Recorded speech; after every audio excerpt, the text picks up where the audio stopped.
Okay, welcome to the part 2 of the discussion on PAS 16 PPE. So on part 1, we ended on discussing the subsequent measurement, such as the cost and the revaluation model. So how do we account for the cost and the revaluation model when we are measuring an item of PPE subsequently? Okay, so as an accounting policy, if we choose a particular type of mod or the model on how we subsequently measure a PPE, it should be applicable to the entire class of PPE.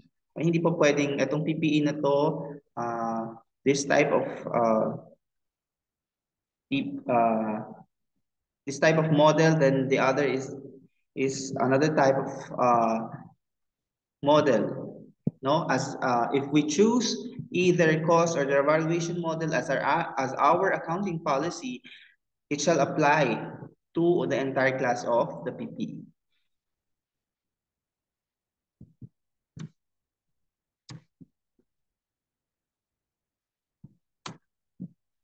So how do we account for the cost model? After recognition, an item of PPE is measured at its cost, less any accumulated depreciation and any accumulated impairment losses. So ito actually ginagawa natin in practice.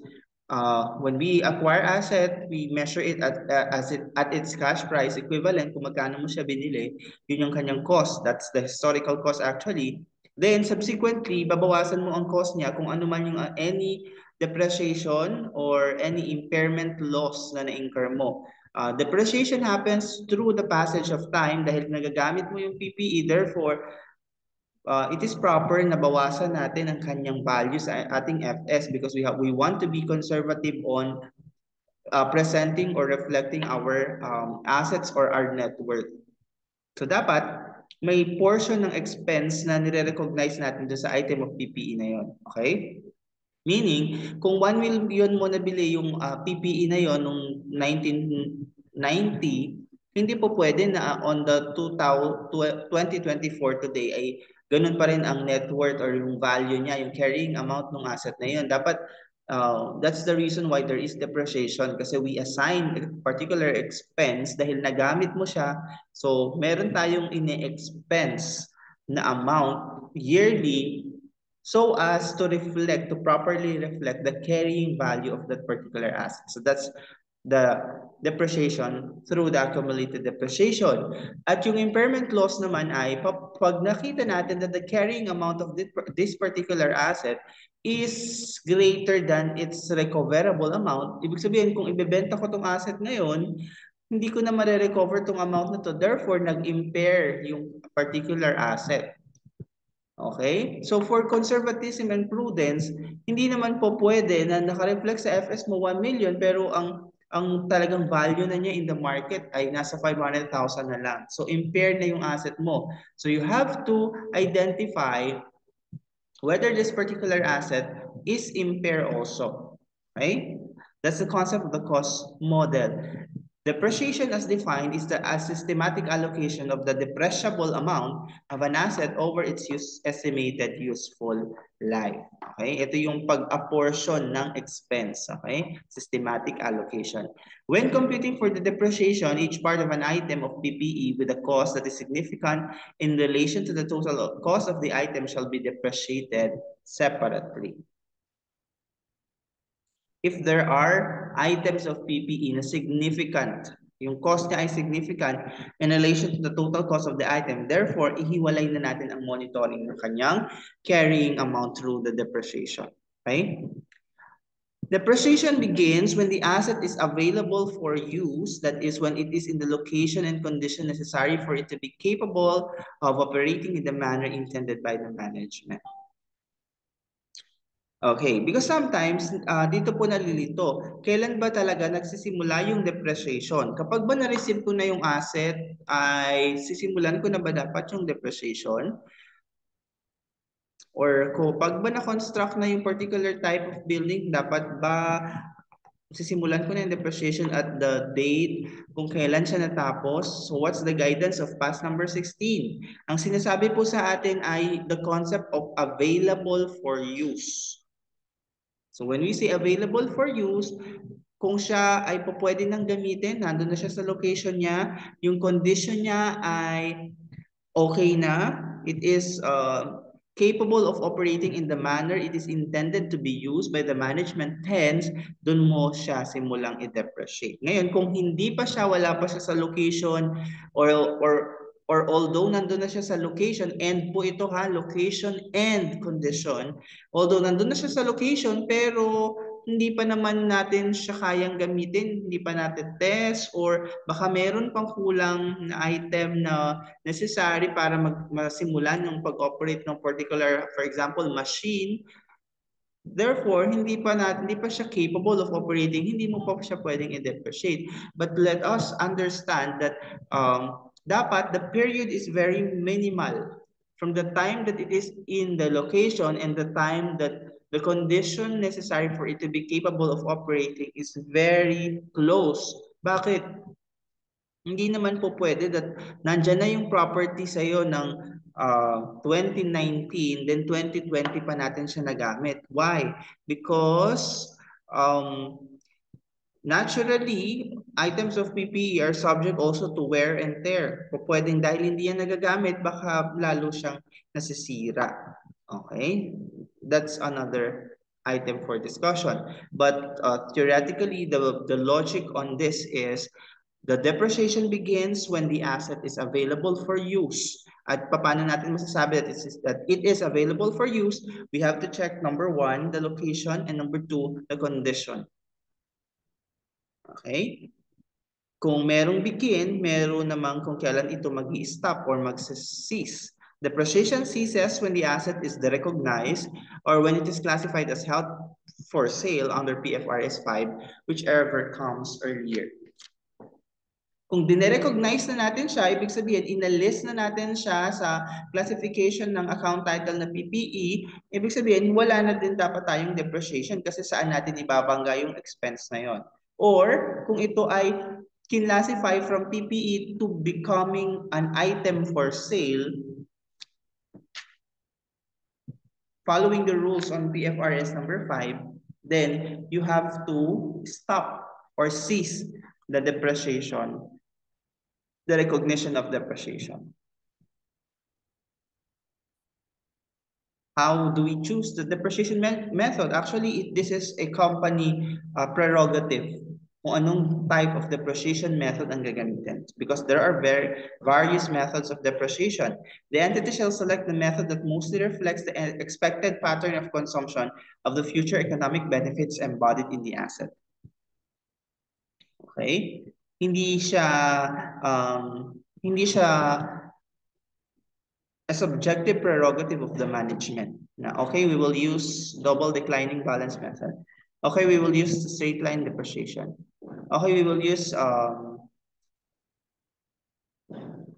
depreciation based on the percentage or based on the revenue. Hindi siya ganun. Okay? So, paano natin select yung particular method? You have to understand the use of your items of PPE. Okay? Kung paano mo siya ginagamit, kailangan ma-match mo siya kung ano ang pros and cons ng particular depreciation methods, then you have to select. Okay? However, a depreciation method that is based on revenue that is generated by an activity that includes the use of an asset is not appropriate. Okay? Hindi po pwede yung mga based on revenue. Kasi kung based on revenue yan, how can we identify o paano natin ma-match yung depreciation? Ibig sabihin ba, habang lumalaki yung revenue, ay tumataas ang depreciation? Or habang lumiliit ang revenue, lumiliit din ang depreciation? Hindi po yun pwede based on PAS number 16. Why? Basically, hindi niya na-match yung or hindi niya nare-reflect on its practical sense kung ano talaga yung nagamit dun sa asset na yan. Okay? Remember, kung masyadong maliit ang revenue mo, ibig sabihin maliit din ang expense mo. So, ganun ba?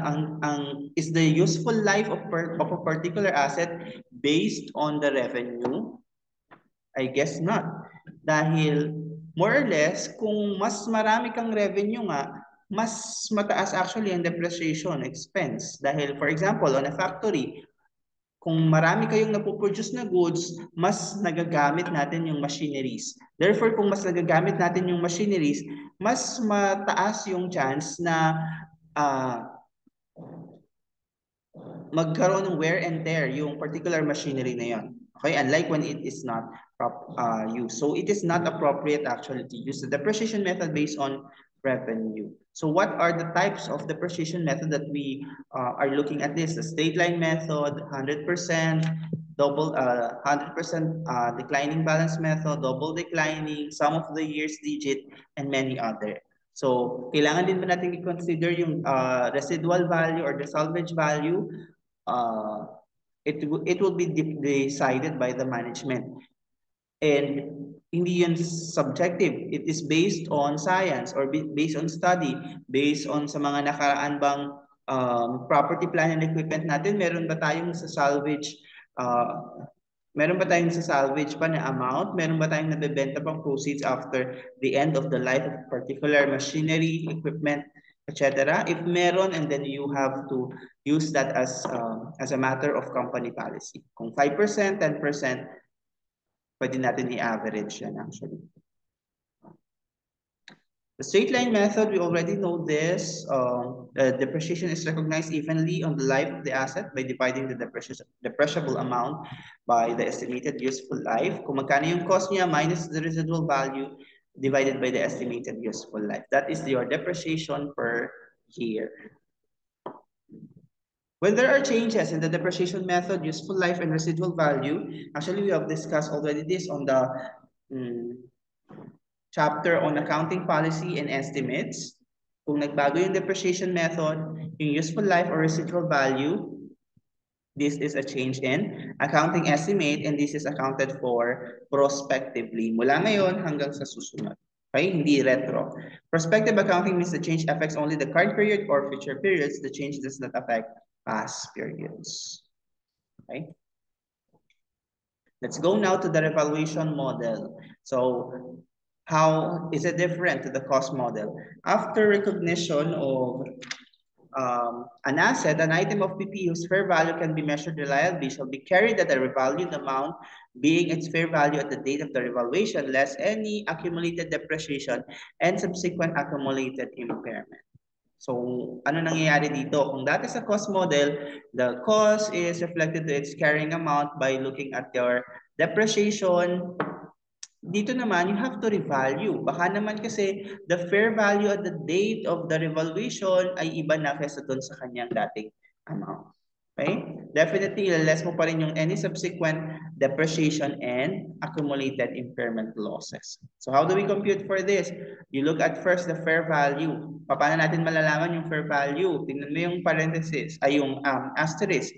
The fair value is determined using an appropriate valuation technique, taking into account the principles set forth under PFRS 13. So under PFRS 13, may guidance po doon na nakalagay how do we treat a particular item of, how do we account for fair values. Okay? So basically, the problem will tell you this is the fair value.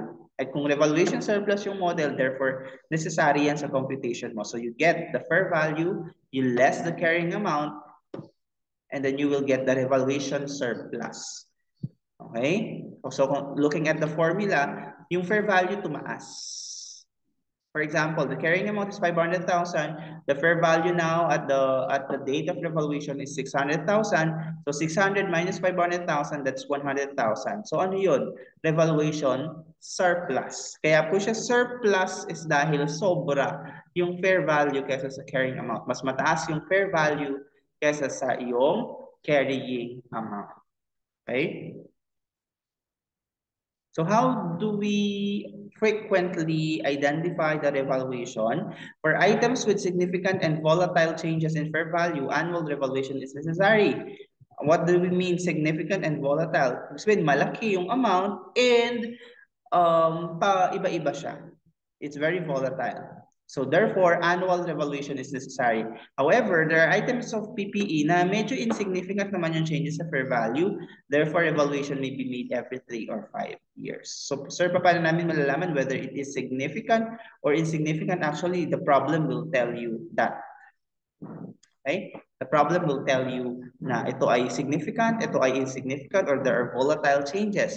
That's theoretically, sasabihin sa'yo, diretso sa problem. But in practice, we have to understand what particular items of PPE ay merong volatile changes or medyo significant yung changes niya.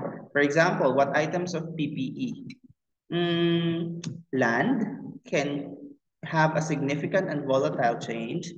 Building also. Ano naman yung merong mga insignificant changes in fair value? For example, the furniture and fixtures, tables and chairs. Hindi naman masyadong within a year nagbabago ang value niyan talaga. So therefore, medyo pag ganun, you may revalue it 3 or 5 years. Right? Revaluation applied to all assets in a class. If an item of PPE is revalued, the entire class of PPE to which that asset belongs shall be revalued. Hindi pwedeng yung isa lang. The items within a class of PPE are revalued simultaneously to avoid selective revaluation of assets and the reporting of amounts in the FS that are a mixture of costs and values at different dates. Right? Subsequent accounting for revaluation surplus. Revaluation is initially recognized in OCI or the other comprehensive income unless the revaluation represents impairment loss or reversal of impairment loss, in which case it is recognized in profit or loss. Subsequently, so tandaan ha, initially it is recognized in OCI, in the other comprehensive income portion. Subsequently, the revaluation surplus. Ano ba itong sinatabag na revaluation surplus? Ito po yung kinumpit natin kanina, yung fair value minus the carrying amount. So subsequently, this is accounted for as if the revaluation asset, if the revalued asset is non-depreciable, the revaluation surplus accumulated in equity. The revaluation surplus accumulated in equity is transferred directly to the retained earnings when the asset is derecognized. If the revalued asset is depreciable, a portion of the revaluation surplus may be transferred periodically to retained earnings as the asset is being used. Okay, tina-transfer po kasi yun. Kasi, sir, why are we transferring the revaluation surplus to the retained earnings? Kasi actually, ito ay treated as earnings or kita. Okay? So, kung kita ito, therefore, kung kita yan, dapat you have to properly reflect it to the retained earnings account. Kasi tumaas yung value ng particular asset mo na yan. Okay? The recognition, paano naman naalisin? The carrying amount of an item or PPE shall be recognized, 1, on disposal, and B, when no future benefits or economic are expected from its use or disposal. Okay, so I think that ends the discussion on the property, plant, and equipment. Thank you.